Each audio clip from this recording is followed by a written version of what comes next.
അങ്ങനെ കൂറ്റൻ തിമിംഗലങ്ങളുടെ വരവേൽപ്പോടുകൂടി നമ്മുടെ കപ്പൽ കാനഡയുടെ തീരത്തോട്ട് ഇങ്ങനെ അടുത്തുകൊണ്ടിരുന്നു. തിമിംഗലങ്ങളുടെ കളിയും മലനിരകളും മറ്റ് കാഴ്ചകളൊക്കെ കണ്ട് കപ്പലിങ്ങനെ മുന്നോട്ട് നീങ്ങി. തീരത്തോടടുത്ത് ഒരുപാട് കപ്പലുകൾ നങ്കൂരത്തിൽ കിടക്കുന്നത് കാണാം. നേരത്തെ തന്നെ ഗ്യാങ് വേ ഒക്കെ റെഡിയാക്കി വെച്ചിട്ടുണ്ട്. ഈ കാണുന്ന കോണിപ്പടിയാണ് ഗ്യാങ് വേ. അതായത് പോർട്ടിലെ ജീവനക്കാർക്ക് നമ്മുടെ കപ്പലിലേക്ക് വരാനും നമുക്ക് പോർട്ടിലേക്ക് പോകാനും വേണ്ടിയുള്ള ഒരു സെറ്റപ്പാണിത്. ഇത് നമ്മൾ ഇലക്ട്രിക്കൽ മോട്ടറുകളുടെ സഹായത്തോടെ പോർട്ടിലേക്ക് ഇറക്കി വെക്കും. നമ്മുടെ മുന്നിൽ കാണുന്ന ഈയൊരു തൂക്കുപാലം, ഇത് കാനഡയുടെ ദേശീയ ചരിത്രത്തിൽ തന്നെ ഇടം നേടിയിട്ടുള്ള ഒരു പാലമാണ്. വാൻകൂവർ സിറ്റിയെയും പടിഞ്ഞാറൻ വാൻകൂവറിനെയും കൂടി ബന്ധിപ്പിക്കാനായി ഏതാണ്ട് 1938 പണിയുന്നത്. പടിഞ്ഞാറൻ വാൻകൂവറിൻ്റെ വികസനത്തിൻ്റെ വലിയൊരു പങ്കും ഈ പാലം തന്നെയാണ്.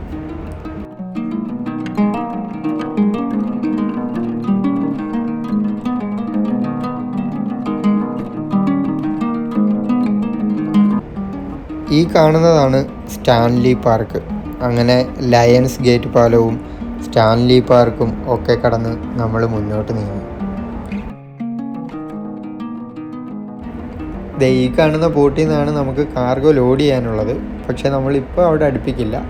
ഇപ്പോൾ കപ്പൽ നങ്കൂരം ഇടാൻ പോവാണ്. നങ്കൂരം ഇട്ടിട്ട് ഇന്ന് രാത്രിയോടുകൂടിയായിരിക്കും നമ്മൾ പോർട്ടിലേക്ക് കയറുന്നത്. അങ്ങനെ കുറച്ച് പുറം കാഴ്ചകളൊക്കെ കണ്ട് ഇങ്ങനെ നിന്നു. അപ്പോൾ കണ്ടതാണ്, ഞാൻ ആദ്യമായിട്ടാണ് ഈ ഒരു രീതിയിലുള്ള ഒരു ബോട്ട് കാണുന്നത്.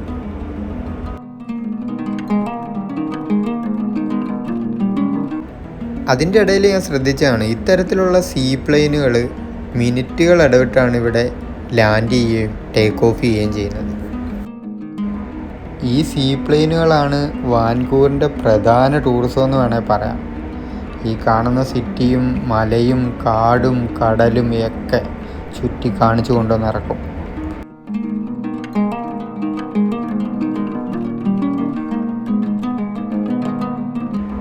അങ്ങനെ അതൊക്കെ കണ്ട് നിൽക്കുമ്പോഴാണ് നമ്മുടെ കപ്പലിൽ എണ്ണ അടിക്കാനായിട്ട് ബങ്കർ ബാർജ് വരുന്നത്. ബങ്കർ ബാർജിൻ്റെ 2 ചെറിയ ടഗ് ബോട്ടുകൾ ചേർന്ന് നമ്മുടെ കപ്പലിലോട്ട് തള്ളി അടുപ്പിച്ചുകൊണ്ടിരിക്കുക. ഇങ്ങനെ കപ്പലിലേക്ക് ഇന്ധനമായി വരുന്ന ഇതിനെ ബങ്കർ ബാർജ് എന്നാണ് വിളിക്കുന്നത്. ഇത് പല സൈസിലുണ്ടാവും, വലുതും ചെറുതും ഒക്കെ ഉണ്ടാവും. അങ്ങനെ അവർ എല്ലാവരും കൂടി ചേർന്ന് നമ്മുടെ കപ്പലിലോട്ട് അവരുടെ ബാർജിനെ ചേർത്ത് കെട്ടി. അങ്ങനെ ആ പരിപാടികളൊക്കെ കഴിഞ്ഞ് നമ്മുടെ കപ്പലിലേക്ക് ബന്ധിപ്പിക്കാനുള്ള ഹോസ് അവരുടെ ക്രെയിൻ ഉപയോഗിച്ച് അവർ നമ്മുടെ കപ്പലിലേക്ക് വന്നു. അത് നമ്മൾ നമ്മുടെ കപ്പലിലെ ഈ പൈപ്പുകളിലേക്ക് ഇത് കണക്ട് ചെയ്യണം. ഈ ഒരു സ്ഥലത്തിന് പറയുന്നത്, ഇതിന് ബങ്കർ സ്റ്റേഷൻ എന്നാണ് പറയുന്നത്. ഇവിടെ ഉള്ള ഈ പൈപ്പുകളിലേക്ക് അവർ തരുന്ന ഹോസ് നമ്മൾ കണക്ട് ചെയ്യും. നമ്മൾ ഏത് ഇന്ധനമാണോ എടുക്കുന്നത്, അതായത് HFO ആണോ ഡീസൽ ഓയിലാണോ, അതാത് പൈപ്പ് ലൈനിലേക്ക് ഈ ഹോസുകൾ കണക്ട് ചെയ്യും. ആ പൈപ്പ് ലൈനുകൾ വഴി ടാങ്കിലേക്ക് ഈ ഇന്ധനം സ്റ്റോർ ആവുകയാണ് ചെയ്യുന്നത്. കപ്പലിൽ ഉപയോഗിക്കുന്നത് HFO ആണ്. വില കുറഞ്ഞ ഇന്ധനമാണ്, അതായത് ടാറ് പോലെ ഇരിക്കും.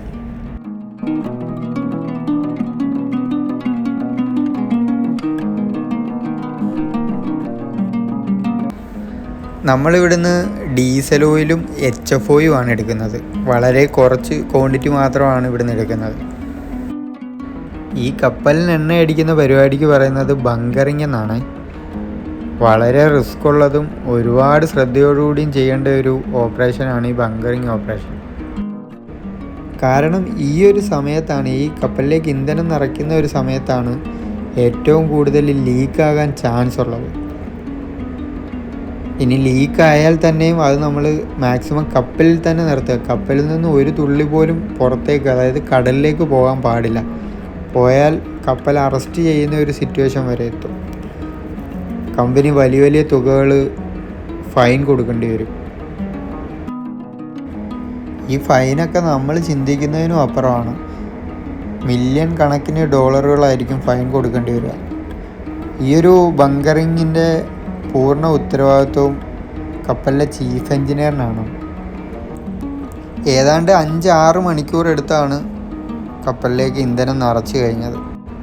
ഈ ബങ്കറിങ്ങിന് വന്ന 2 സർവേയർമാരുണ്ട്, കനഡിയൻ പൗരന്മാരാണ്. അവർ നമ്മുടെ ചപ്പാത്തിയും ബീഫ് കറിയും കഴിച്ചുകൊണ്ടിരിക്കുക. നമുക്കൊന്ന് അഭിപ്രായം ചോദിച്ചിട്ട് വരാം.